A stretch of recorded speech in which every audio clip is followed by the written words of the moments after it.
Danny Carter was tired. He had worked 12 hours at the factory that day, fixing broken machines and pulling wires through tight spaces. His back hurt. His hands were sore. All he wanted was to sleep. He came home to his small apartment in Ohio. It was nothing special. One bedroom, a tiny kitchen, and a bathroom with a shower that sometimes worked. Danny had lived alone for 3 years now, ever since his girlfriend left him for a man who made more money. He did not mind being alone anymore. It was quiet. It was simple. The summer heat was terrible that night. The air felt thick and heavy. Danny's old air conditioner had stopped working 2 weeks ago, and he did not have the money to fix it yet. He opened the windows, but there was no wind. The heat just sat there like a blanket he could not throw off. He took off his work clothes and dropped them on the floor. He thought about finding something to wear to bed, but he was too tired. The heat was too much. He fell onto his mattress and closed his eyes. Sleep came fast and pulled him down into darkness. Danny did not dream that night, or if he did, he could not remember it later. There was only blackness, deep and empty, like floating in a sea with no bottom. Then something changed. He felt cold, very cold, the kind of cold that goes through your skin and into your bones. Danny tried to pull his blanket closer, but his hands found nothing. He reached out again, still nothing. His fingers touched something hard and smooth like metal. Danny opened his eyes. The ceiling above him was not his ceiling. It was made of some kind of metal that glowed with soft blue light. The glow had no source that he could see. It came from everywhere and nowhere at the same time. Danny blinked several times, thinking he was still dreaming, but the cold was real. The hard surface under his back was real. He sat up fast and looked around. He was in a large, round room. The walls curved up to meet the glowing ceiling. There were no windows. There were no doors that he could see. The floor was the same smooth metal as everything else. In the center of the room where Danny sat, there was a raised platform. He was lying on it like some kind of display. And he was still naked. Danny's heart began to beat faster. His breath came quick and short. He looked down at himself, at his bare skin against the cold metal, and felt a fear he had never known before. This was not a dream. This was real. Something had taken him from his bed while he slept. He tried to stand, but his legs felt weak. He managed to get to his feet and looked around for something, anything, that might tell him where he was. The room was empty except for the platform. The walls had strange markings on them, symbols that looked like no language Danny had ever seen. Then he heard a sound, a soft hiss like air escaping from a tire. Part of the wall began to move. A section slid to the side and bright white light poured through the opening. Danny raised his hand to shield his eyes. 3 figures walked into the room. They were not human. Danny felt his legs go weak again. He grabbed the edge of the platform to keep himself standing. The figures were tall, taller than any person he had ever seen. They had to be 7 feet at least, maybe more. Their bodies were thin, almost too thin, like they might break if you pushed them. Their skin was gray, the color of ash after a fire goes out. They had no hair anywhere on their bodies. But it was their eyes that scared Danny the most. They were large and completely black. No white part, no colored part, just solid black that reflected the light like polished stones.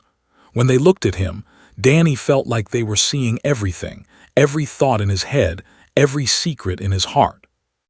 The 3 figures wore long silver robes that flowed when they moved. They walked without making any sound. They stopped a few feet from the platform and looked at Danny the way a scientist might look at a bug under glass. One of them spoke. The sounds that came from its mouth were strange, clicking and musical at the same time, like nothing Danny had ever heard. But somehow, in some way he could not explain, he understood every word. The specimen is awake. Begin the preliminary assessment. Danny's fear turned to anger. Specimen. They called him a specimen, like he was an animal, like he was nothing. Where am I? Danny said. His voice came out rough and dry. What is this place? What do you want with me? The three figures looked at each other. Something passed between them, some kind of silent communication that Danny could not read. Then one of them, the tallest one in the middle, stepped forward. "You are on a research vessel," the creature said. Its voice was flat, without emotion. "You have been selected for study. Your cooperation will make the process easier." Study? Danny felt sick. What kind of study? Why me? I'm nobody. I'm just a regular guy. "That is correct," the creature said. "You are what your species would call average. That is precisely why you were chosen. We require a baseline, a standard example of your kind." Danny wanted to run, but there was nowhere to go. He wanted to fight, but he was naked and alone against three beings from another world. He stood there, shaking with cold and fear, and tried to think of something, anything, that might help him. "Please," he said, "just let me go home. I won't tell anyone about this. I promise." The tall creature tilted its head to one side, like a bird examining something interesting. "That will not be possible. The selection process cannot be reversed. You are here now. You will remain here until the study is complete." "How long?" Danny asked. "How long will that take?" The creature did not answer. It turned to the other two and made a gesture with its long gray hand. They moved forward, and Danny stepped back until he hit the edge of the platform. There was nowhere else to go. "Do not resist," the tall creature said. "Resistance will only cause you pain." Danny had never been a brave man. He had never been in a fight. He had never done anything special or important in his whole life. But standing there, naked and afraid on an alien ship, something changed inside him. He did not know what these creatures wanted from him. He did not know if he would ever see Earth again. But he knew one thing with perfect certainty. He was not going to make this easy for them. When the two creatures reached for him, Danny did the only thing he could think of. He swung his fist as hard as he could at the nearest one's face. His knuckles connected with that gray skin, and to his surprise, the creature stumbled back. Its black eyes went wide. The other one made a high-pitched sound that might have been alarm.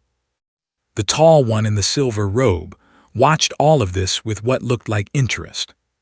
"Fascinating," it said. "The specimen shows more resistance than predicted. Note this for the record. Human aggression response confirmed even in standard examples." Danny was breathing hard. His hand hurt from the punch, but he was not dead yet. He was not giving up yet. Whatever these creatures wanted from him, they were going to have to work for it. They did not hurt Danny after he punched the creature. He had expected them to. He had expected pain, punishment, something terrible. Instead, they simply waited until he was too tired to fight anymore. Then they gave him a simple gray robe to wear and took him to another room. This room was smaller than the first one. It had a bed of some kind, a hard surface with a thin pad on top. There was a small table and something that looked like a chair, though it was shaped for bodies different from his own. A slot in the wall provided food and water at regular times. The food was bland, like eating wet bread, but it kept him alive. Days passed, or what felt like days. Danny had no way to tell time. There were no windows, no clocks, nothing to show whether it was day or night. He slept when he was tired and ate when food appeared. He tried to keep track by counting meals, but after a while he lost count. Then the questions began. A new creature came to see him. This one was different from the others, smaller, with features that were somehow softer. Danny did not know how he knew, but he felt certain this one was female. She wore the same silver robes as the others, but there was something in the way she moved that seemed less cold, less mechanical. She told him her name was. She was a researcher, she explained, assigned to study him directly.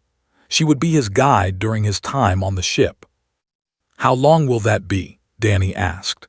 It was the same question he had asked before, the one no one would answer. Looked at him with those black eyes. "That depends on what we find," she said. "It could be days, it could be much longer." She asked him questions about his life, where he was born, what he did for work, what he ate, how he slept, what he thought about. Danny answered some questions and refused to answer others. He did not see the point in being helpful to creatures who had stolen him from his home, but was patient. She came back again and again, sometimes just to talk. She told him about her people, They had been traveling between stars for longer than humans had existed as a species. They had seen civilizations rise and fall across the galaxy. They studied other forms of life the way scientists on Earth might study ants or fish. "You think we're like ants to you," Danny said one day. There was anger in his voice.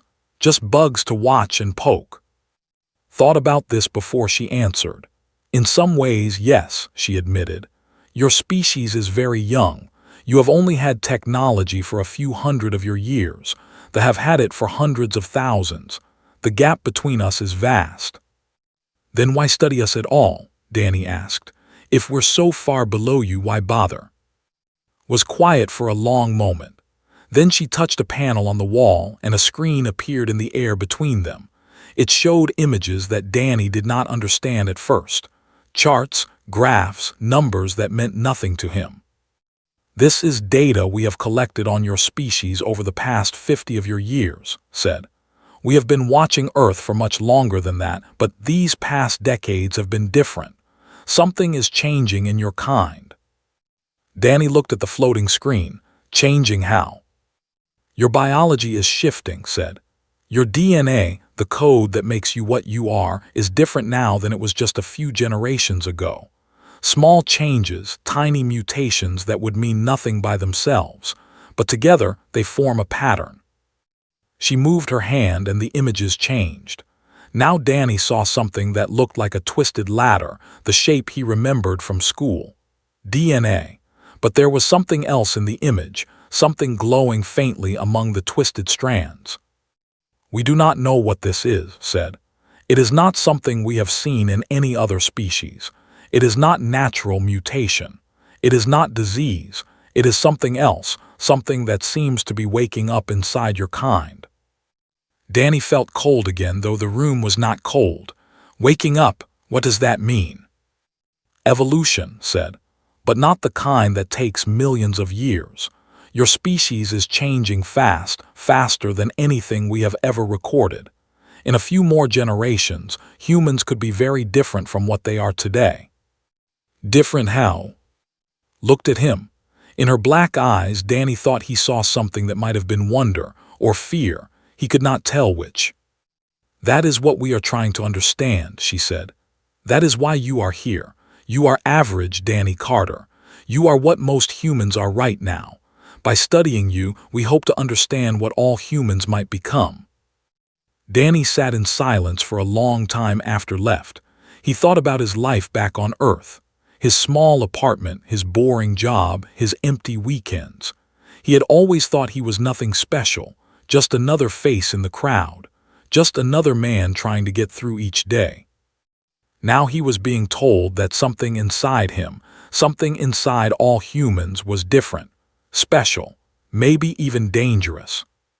He did not know how to feel about that. Part of him wanted to laugh. Part of him wanted to scream.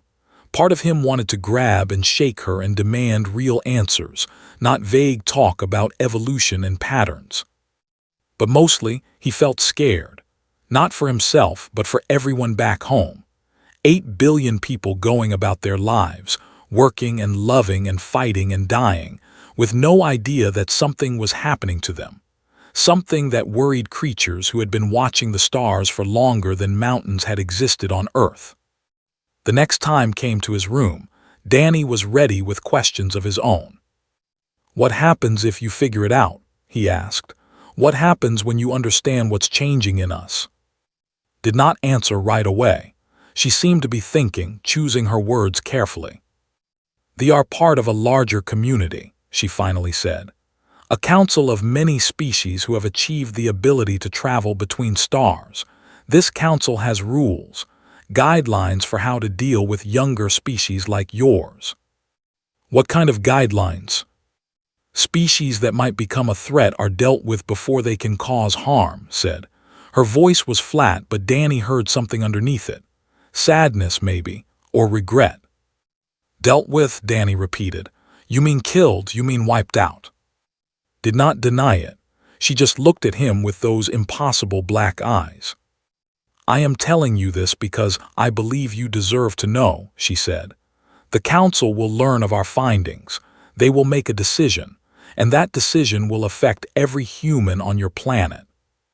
Danny felt the anger rising again, hot and sharp.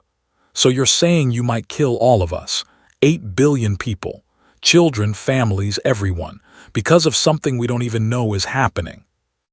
I am saying it is possible, said. I am also saying that not everyone on the council thinks the same way. Some believe that young species should be given the chance to grow. Some believe that what is happening to humanity is not a threat, but a wonder. And what do you believe? Was quiet for a long time. When she spoke again, her voice was softer than Danny had ever heard it. I believe that your species is the most interesting thing I have encountered in 300 years of research, she said. And I believe it would be a tragedy if the council chose to end you before we had the chance to understand what you truly are. She left after that, and Danny was alone again with his thoughts. He lay on the hard bed and stared at the glowing ceiling and tried to imagine a council of alien beings deciding whether humanity should live or die. He was still just a factory worker from Ohio. He was still nobody special. But he was starting to realize that what happened to him, what he did in the days ahead, might matter more than anything he had ever done in his life. The tests never stopped. Every day, or what Danny thought was a day, they came for him. Different researchers, different machines, different parts of his body to scan and probe and measure. They took his blood so many times that Danny started to feel dizzy. They put him inside tubes that hummed with strange energy. They attached things to his head that made lights flash behind his eyes. Through it all, Danny tried to stay strong. He did not fight them anymore after the first day. There was no point. They were too many and he was alone. But he also did not help them more than he had to. He answered their questions with short words. He did not smile. He did not thank them. He wanted them to know that even if he could not stop them, he did not accept what they were doing. Visited him often. She was the only one who talked to him like he was a person and not a thing to be studied. She brought him better food sometimes, small things that had actual flavor. She explained what the tests were for when she could. She listened when Danny talked about Earth, about his life, about the people he missed. Danny did not know if he could trust her. She was still one of them, still part of the group that had taken him.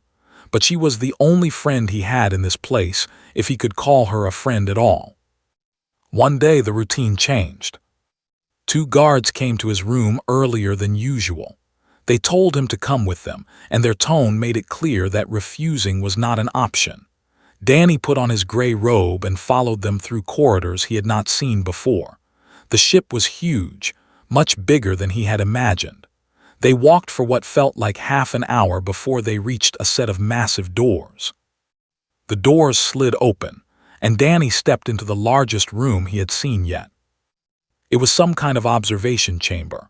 The walls were covered with screens showing data and images. Dozens of researchers moved between workstations, their long fingers dancing over controls Danny could not understand. In the center of the room was a raised platform, and above it floated a holographic display bigger than a house. On the platform stood an old. Danny could tell he was old because his gray skin had a lighter shade to it, almost white, and there were lines on his face that the younger ones did not have. He wore robes of dark blue instead of silver, and when he turned to look at Danny, his black eyes seemed deeper somehow, like they had seen things Danny could not imagine. "This is the human," the old said. It was not a question. "Yes, Elder," one of the guards answered. "This is the specimen designated for primary study." Walked toward Danny with slow, careful steps. He circled around him, looking at him from every angle like someone examining a car they were thinking of buying. Danny stood still and tried not to show his fear. "Unremarkable," said, By all standard measures, this is an unremarkable example of the species. That was the intention, Elder, a voice said. Danny turned and saw standing near one of the workstations. We wanted a baseline, a typical human to study. And yet, said, the results have been anything but typical. He raised one long hand and the holographic display above them changed. It showed the twisted ladder shape of DNA. The same image had shown Danny before, but now the glowing parts were brighter, more visible. This is the human's genetic code, said to the room. Every researcher stopped what they were doing to watch. And this, woven through it like thread through cloth, is something we have never seen before. The image zoomed in on one of the glowing sections. Danny could see it clearly now. It was not just light. It was something with shape and structure, patterns within patterns, like a language written too small to read. We have compared this to every genetic record in our database, continued. We have searched the archives of the Galactic Council, records going back 12,000 years. There is no match. There is no similar structure in any species we have ever encountered. Danny felt everyone in the room looking at him. Dozens of alien eyes, all fixed on the naked human standing in the middle of their science chamber. What is it? Danny asked. His voice sounded small in the huge room. What does it do? Turned to face him directly. The old's expression was impossible to read, but there was something in his voice that Danny had not expected. Uncertainty, maybe even fear. We do not know what it does, admitted. Not yet, but we have theories. He waved his hand and the display changed again. Now it showed images of humans throughout history.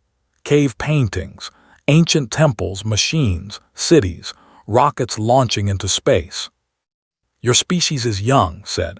10,000 years ago you were little more than animals, living in caves and hunting with sharpened stones. By all reasonable measures, you should still be in that state. Evolution is slow.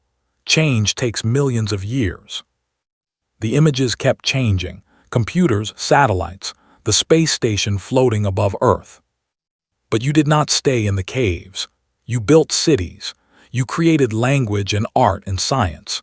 You went from stone tools to nuclear power in less than 10,000 years. That is not normal, Danny Carter. That is not how evolution works. Maybe we're just smart, Danny said. He was not sure why he felt defensive. He was not responsible for human history. Intelligence alone does not explain it, said. There are many intelligent species in the galaxy. Most of them took hundreds of thousands of years to reach the level of technology you achieved in mere centuries. Something else was pushing your development. Something inside you. He pointed at the glowing strands on the display. This is not natural evolution. This is not random mutation. This is a code written into the very foundation of what you are, and it is not finished. The code is still running. It is still changing you, still pushing your species toward something.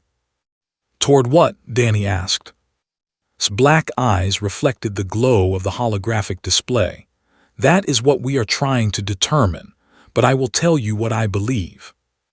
He stepped closer to Danny, close enough that Danny could see the fine lines in his ash-colored skin.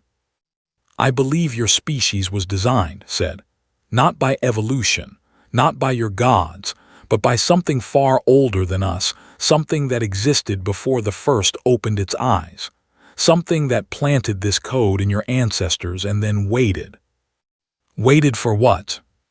For you to be ready, said, for the code to finish its work, for humanity to become whatever it was meant to become. The room was completely silent. Every researcher, every guard, every in the chamber was frozen in place. Danny understood why. What was saying went against everything these creatures believed about the universe. You're telling me humans are some kind of experiment, Danny said slowly. That something made us this way on purpose. I am telling you that is what the evidence suggests, replied. I do not know who or what created the code. I do not know why they chose your species. But I know this much. Whatever humanity is becoming, it will be unlike anything the galaxy has ever seen. Danny looked at the image floating above them. His own DNA, glowing with a light that should not exist. A secret buried inside him, inside everyone he had ever known. "So what happens now?" Danny asked. Was silent for a long moment. When he spoke again, his voice was heavy with something that might have been sorrow. "Now we must decide what to do about it," he said, "and I fear that decision will not be easy for anyone." The news spread faster than light itself. Within 2 days of its announcement, ships began arriving at the research vessel. Danny watched through a window they had finally allowed him to use, and he counted 14 different types of spacecraft gathering in the empty space around them. Some were sleek and silver like the ships. Others were massive and dark, like floating mountains. One was made of something that looked like crystal and seemed to glow from inside. Explained what was happening. The Galactic Council was assembling. Representatives from every major species in the known galaxy were coming to see the evidence for themselves, to see Danny. "How many species are on the council?" Danny asked. 12 with full voting rights, said. Another 30 with observer status. Together they represent trillions of beings across thousands of worlds. Danny tried to wrap his mind around those numbers and failed. He had grown up in a small town in Ohio. The biggest city he had ever visited was Cleveland. Now he was at the center of attention for civilizations that stretched across the stars. "What are they going to decide?" he asked, though part of him already knew the answer. Did not look at him. "They are going to decide what to do about your species." The council meetings happened in a chamber Danny was not allowed to enter, but brought him reports when she could. The discussions were not going well. They wanted more time to study the code.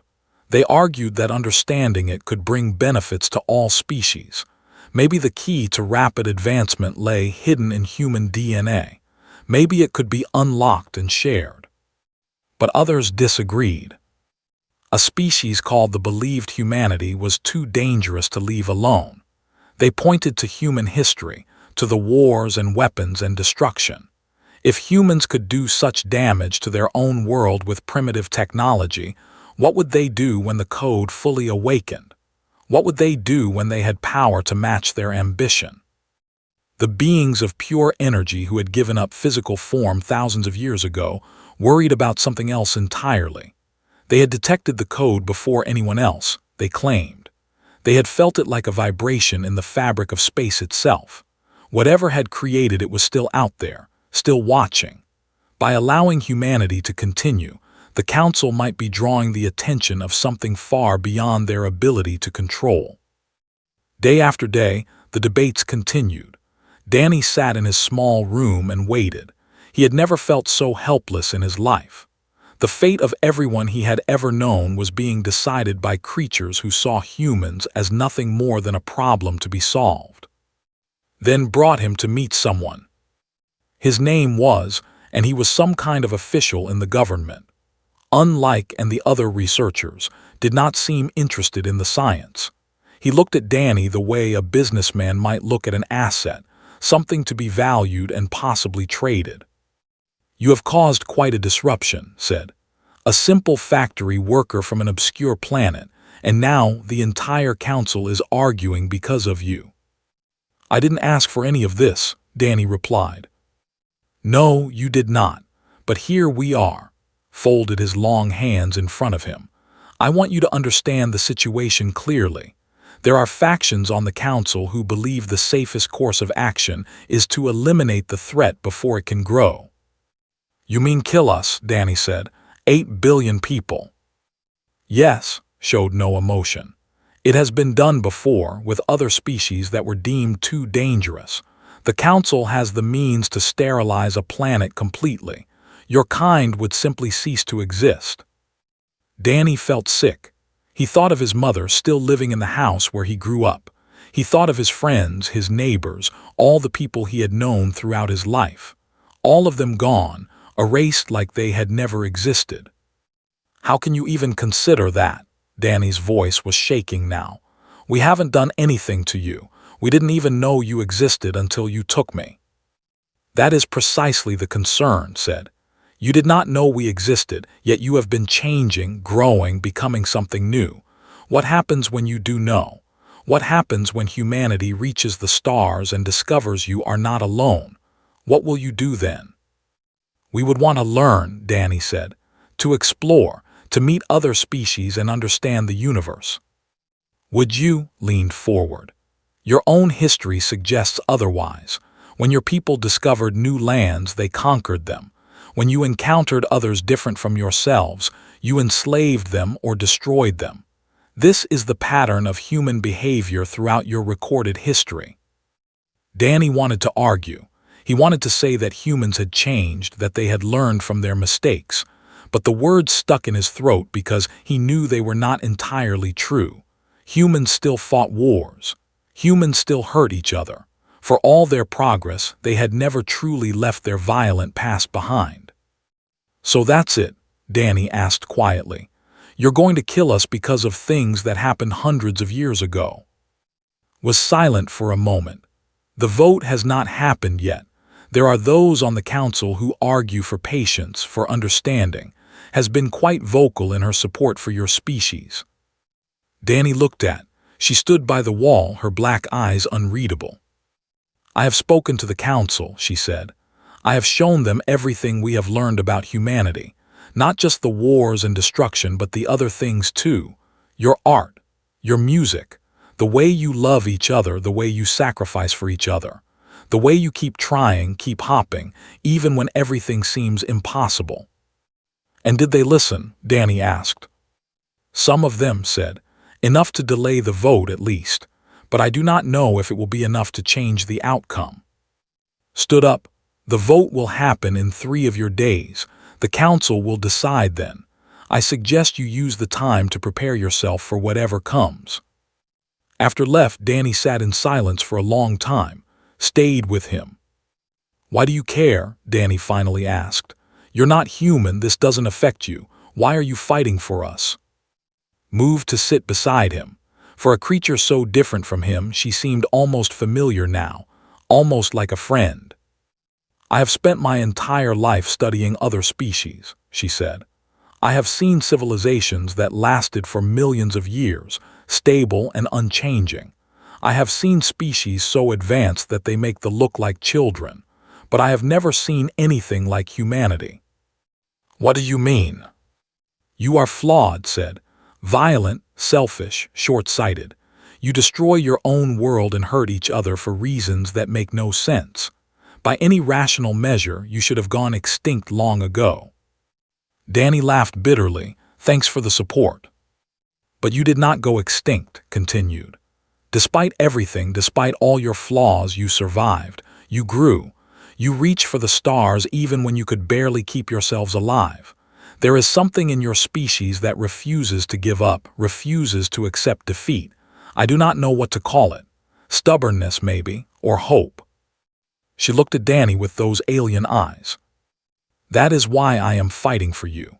Because whatever you are becoming, whatever that code inside you is building, I believe it is worth seeing. I believe you deserve the chance to find out. Danny felt something he had not felt since he woke up on the ship. Hope, small and fragile but real. What can I do? He asked. How can I help? Was quiet for a moment. When she spoke again, her voice was barely a whisper. I am not sure yet, but if the vote goes badly, I may have an idea. It is dangerous. It could cost me everything. Tell me, Danny said. Looked toward the door, making sure they were alone. There may be a way to get you home, she said. To get you home with everything we have learned about the code. Your scientists could use it, study it, prepare for what is coming. Why would that matter if the council decides to destroy us? Because the council is not as powerful as they believe, said. Destroying a primitive species is easy, but if humanity knew what was coming, if they could prepare, if they could wake the code themselves, things would be very different. Danny understood. She was talking about giving humanity a fighting chance. I'm in, he said, whatever it takes. The night before the vote came to Danny's room for what might be the last time. She wore dark clothes instead of her usual silver robes, and she moved with a tension he had not seen in her before. In her hand was a small device, no bigger than a coin, that pulsed with soft blue light. "The council will vote in 6 hours," she said. "The preliminary count suggests they will decide against humanity." Danny felt his stomach drop. He had known this was likely, but hearing it spoken aloud made it real in a way it had not been before. "How many voted against us?" he asked. 7 of the 12 said. And 5 others. They believe the risk is too great. They will authorize a cleansing of your planet within 1 cycle. 1 cycle. Danny did not know exactly how long that was in Earth time, but he understood it was not long. Days maybe, weeks at most. And then everyone he had ever known would be gone. "What about your idea?" Danny asked. "The plan to get me home." Held up the small device. "This contains everything. All the data we have gathered about the code, all the research, everything we have learned about what humanity might become. If your scientists can access this information, they could accelerate the process. They could wake the code years or decades ahead of schedule." "Would that be enough to stop the council?" "I do not know," admitted. "But it would change the calculation. A primitive species is easy to destroy. A species that is awakening, that is beginning to access its true potential. That is something else entirely. The council might hesitate. They might want to negotiate instead of attack." Danny took the device. It felt warm in his hand, like it was alive. This tiny object held the future of his entire species. "How do I get home?" he asked. "Let him through the ship." They moved through service corridors and maintenance tunnels, avoiding the main passages where guards patrolled. Danny had no idea how big the vessel was, but they walked for what felt like an hour before they reached a door marked with symbols he could not read. "The lower landing bay," explained. "There is an old shuttle here, one we use for short-range transport. It is not fast or comfortable, but it can make the journey to your planet." She pressed her hand against a panel, and the door slid open. Beyond it was a large chamber filled with small ships of various designs. Led Danny to one near the back, a boxy vehicle that looked old and worn compared to the sleek craft around it. "The coordinates are already programmed," she said. "The ship will take you to Earth automatically. You do not need to do anything except sit and wait." Danny looked at the shuttle, then back at, "What about you? What happens when they find out you helped me?" His black eyes met his. "That is not your concern." "It is my concern," Danny said. "You've risked everything to help me, to help all of us. I can't just leave you here to face that alone." "You must," said. "If you stay, the council will have their vote and humanity will die. If you go, there is a chance. A small chance, but a chance. That is worth more than my safety." Danny wanted to argue, but he knew she was right. This was bigger than either of them. This was about the survival of his entire species. "Why?" he asked one last time. "Why are you doing this?" Was quiet for a moment. When she spoke, her voice was softer than he had ever heard it. 300 years ago, I was young and curious, and I chose to study the species of the galaxy. I have seen wonders that would break your mind to comprehend. I have seen horrors that still haunt my sleep. But in all that time, in all those centuries, I never encountered a species that made me feel hope." She reached out and touched Danny's hand. Her skin was cool and smooth, so different from human skin, yet somehow familiar. "Your people are flawed and foolish and often cruel, but you are also brave and kind and full of dreams. You look up at the stars and see not emptiness but possibility. You face death and suffering and loss, and somehow you keep going. You keep building, keep hopping, keep reaching for something better." A tear, or something like a tear, formed in the corner of one of her black eyes. "That is why I am helping you, Danny Carter. Because in a galaxy full of ancient and powerful civilizations, humanity is the only species that makes me believe tomorrow might be better than today." Danny did not have words.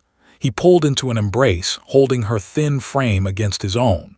She stiffened at first, unfamiliar with the gesture, then slowly relaxed. "Thank you," Danny whispered, "for everything." They pulled apart and gestured toward the shuttle. "You must go. The guards will change in 10 minutes. After that, escape will be impossible." Danny climbed into the shuttle.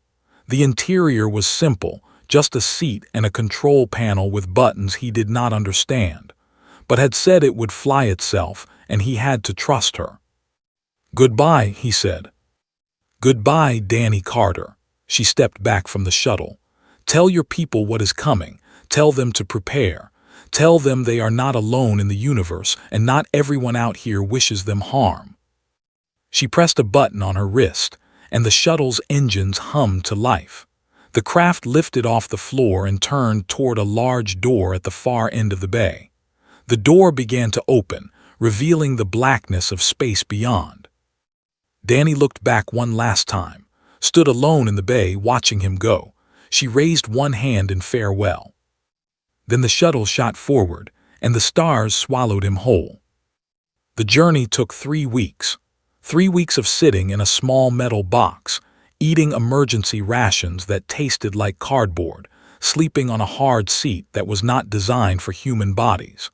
3 weeks of wondering if the council had already made their decision, if Earth was already gone by the time he got there. 3 weeks of holding that small device in his hand and thinking about what it meant. When the blue curve of Earth appeared in the shuttle's window, Danny felt tears streaming down his face. He was home. Against all odds, against everything that had happened, he was home. The shuttle landed in a wheat field in Kansas. It was night and the sky was full of stars. Danny climbed out of the craft and fell to his knees in the dirt. He grabbed handfuls of soil and let it run through his fingers. Earth, his Earth, still here, still alive. He walked to the nearest road and flagged down a passing truck. The driver was an old farmer who looked at Danny's strange clothes with suspicion, but agreed to give him a ride to the nearest town. From there, Danny made calls, told his story to people who thought he was crazy, and eventually found his way to people who were willing to listen. It took months of tests and interviews and government officials who did not believe a word he said. But the device had given him could not be. The data it contained was beyond anything human science had ever imagined. Slowly, carefully, the secret spread to those who needed to know. Danny never saw again. He did not know what happened to her, whether she was punished for helping him or whether she found some way to escape. He thought about her often, late at night when he looked up at the stars. But her sacrifice was not in vain. The code in human DNA was real. Scientists around the world began studying it, learning its secrets, finding ways to speed up the changes that were already happening. Within a year, the first humans began to show signs of awakening. New abilities, new ways of thinking, new potential that had been sleeping inside them all along. The Galactic Council never came to destroy Earth. Danny did not know if they had changed their minds or if they were waiting to see what humanity would become. Maybe they were afraid now. Maybe they should be. Because humanity was changing. Day by day, generation by generation, they were becoming something new. Something that had been planned for them since before the first human opened their eyes. Something that the oldest civilizations in the galaxy could not explain or predict. Danny Carter had been nobody special. A factory worker from Ohio who fell asleep naked one summer night and woke up to a secret, that belief. But he had done something that mattered. He had given his people a chance. And now, looking up at the stars, he knew that whatever came next, humanity would be ready. They were not just survivors anymore. They were not just dreamers reaching for a sky they could never touch. They were becoming what they were always meant to be. And the galaxy would never be the same.